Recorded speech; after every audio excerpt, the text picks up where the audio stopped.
कथा देई कथा रखिले जगतसिंहपुर मानवर विधायक श्रीजुक्त अमरेंद्र दास गत निर्वाचन समय देइथिबा प्रतिश्रुति आज पूरण करिसंती। आज अपराह्न रे जगतसिंहपुर सदर ब्लॉक अंतर्गत ओला ग्राम पंचायत चांदगड़ ठारे थिबा माँ भगवती परिसर रे जगतसिंहपुर मानवर विधायक श्रीजुक्त अमरेंद्र दासंक कर कमल रे माँ भगवती गोष्ठी केन्द्रर शुभ भित्तिप्रस्तर स्थापन करा जायछि। एथिरे सम्मानित अतिथि भाव में जगतसिंहपुर मंडल उन्नयन अधिकारी आशुतोष मिश्र, ओला पंचायतर सरपंच बंधन कुमार बेहरा, पूर्वतन सरपंच श्रीजुक्त बैरागी चरण महांती, निरंजन महापात्र प्रमुख जोग देइथिले। प्रारंभ में स्थानीय चांदगड़ छक निकटरू शह शह कर्मी मानक उपस्थिति रे अतिथि मानकु पुष्पमाल्य देई सम्मानित करा सह बाजा बजाई बाण फुटाइबा सह एक रोषणी करी पाछोटी नेइथिले सभास्थल को। सेठारे पहुँचवा परे मानवर विधायक माँ भगवती पाखरे मुंडिया मारी आशीर्वाद भिक्षा करथिले। परे परे उपस्थित थिबा समस्त अतिथि मानक गहणरे एही गोष्ठी केन्द्रर शुभ भित्तिप्रस्तर स्थापनर शुभारंभ मानवर विधायक श्रीजुक्त अमरेंद्र दासंक द्वारा करा जायथिला। एहापरे एही कार्यक्रम रे श्रीजुक्त बैरागी चरण महांती सभापतित्व रे सभा कार्य आरंभ होइथिला। विगत दिन मानकरे जेउ सबु कार्य अधूरा रही जाइछि तथा एही ओला पंचायत रे जेउ जागारे असंपूर्ण कार्य सबु रही जाइछि से सबुको यथाशीघ्र तुरंत पदक्षेप नहीं संपूर्ण करिवे बोली विधायक श्रीजुक्त दास प्रतिश्रुति देइथिले। आहुरी मध्य कहिथिले आज एठारे होइथिबा भित्ति प्रस्तर स्थापन जहाँकि जगतसिंहपुर निर्वाचन मंडलीर प्रथम भित्ति प्रस्तर। निरंजन महापात्र चांदगा मजुराई आज आमर विधायक अमरेंद्र दास आसथिले जहाँ जहाँ से कहले तापर आमे बहुत खुशी। आज कार्यक्रम आज आमर गोटे थिला कम्युनिटी सेंटर सेटा शिलान्यास करछन्ती। आज सेटा आमर कार्य आरंभ होबो एवं खूब शीघ्र सर यज्ञ मंडप आम अनुरोध करूँ से 4 मास भितर करेंगे बोली आम प्रतिश्रुति देते। तेणुक आम बहुत खुशी ग्रामवासी आज टे खुशी लगुच बहुत खुशी लगुच बहुत खुशी लगुच। पूर्व दुईटा फलक मरा होता कौन फलप्रद है आम से गाँ रास्ता पूर्व मुझे कही आम गाँ रास्ता किसी जापारे आंबुलांस जाऊनी कि फायर गाड़ी जापारे आसे बहुत असुविधा हो विषय भी आम एमएलए बाबू को कहीचु तार से प्रतिश्रुति आमको देते निश्चित 4 मास भर चांदगर चांदगा मजुर ये 4टा गाँव गोटे रेवेन्यू विलेज जी चांदगा मजुर रेवेन्यू विलेज गोटे गाँ हूँ 4टा।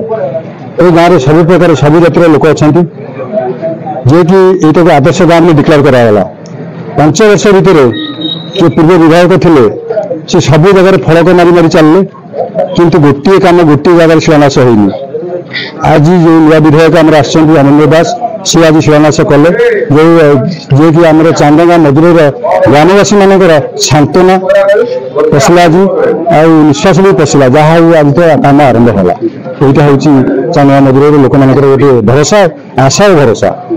यही जगह आज्ञा NH 55 घर गाँ हूँ 200 मीटर 300 मीटर भितर ता भर भी देश भर स्वाधीन 76 77 वर्ष 78 वर्ष दगा खाइलानी कि एमती मैंने ये गाँव हूँ पराधीन हो गाँ प्रति कौन एत अवहेला जो अपने जो असुविधा जनते विधायक तो आसला जनते विधायक विषय नया विधायक आम जनइल आज प्रतिश्रुति देते जहाँ मुझे सेगुड़ा सब जो असंपूर्ण काम अच्छे संपूर्ण करी मत समय दि जाए।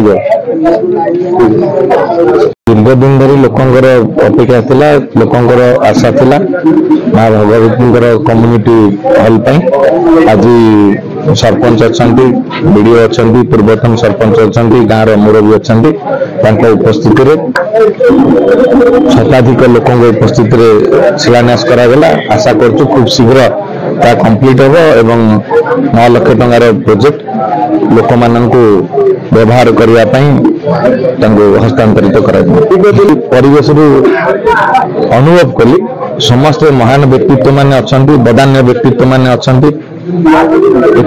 कौन भेदभाव न रखी समस्त एकत्रित होती गोटे चिंताधारा आम पंचायत उन्नति। रास्ता आज पूरा विच्छिन्न आंबुलांस जावाक से मेन रोड छिड़ा हो गोटे किलोमीटर जहाँ हो पारि ना विगत दिन सरकार माने 77 वर्ष भितर बहुत किसी कार्य करछन हम कहबो नै जे किछि हेइ नै तेणु आउ जहाँ रही जाइछि वर्तमान सरकार करिवे एथिरे समय सापेक्ष किंतु निश्चित भाव में ये दुखद घटना जे आंबुलांस गाँ भीतर को पशि पार ना गाँ बाहर रोचे हाफ किलोमीटर गोटे किलोमीटर जाए चलिक जावाक पड़ुची जो माने असुस्थ व्यक्ति की आनिया जाए आंबुलांस ये घटना अत्यंत दुखदायक एप्रति सरकार निश्चित तत्पर रहे गुरुत्व देवे। अन्यମାନଙ୍କ ମଧ୍ୟରେ ଅରକ୍ଷିତ ନାୟକ, ଦେବେନ୍ଦ୍ର ସାହୁ, ବସନ୍ତ କୁମାର ନାୟକ, କରନ ଖାନ, ଶିବପ୍ରସାଦ ମହାପାତ୍ର, ବିକାଶ କୁମାର ସାହୁ ଏବଂ ଚାନ୍ଦଗା ମଜୁରାଇ ଯଜ୍ଞବୃନ୍ଦ ସମେତ ଶହ ଶହ କର୍ମୀ ପ୍ରମୁଖ ଉପସ୍ଥିତ ରହିଥିଲେ। ଜଗତସିଂହପୁରରୁ ଜିଲ୍ଲା ପ୍ରତିନିଧି ସନ୍ତୋଷ କୁମାର ସାହୁଙ୍କ ରିପୋର୍ଟ, ବାଣୀକ୍ଷେତ୍ର ଲାଇଭ୍।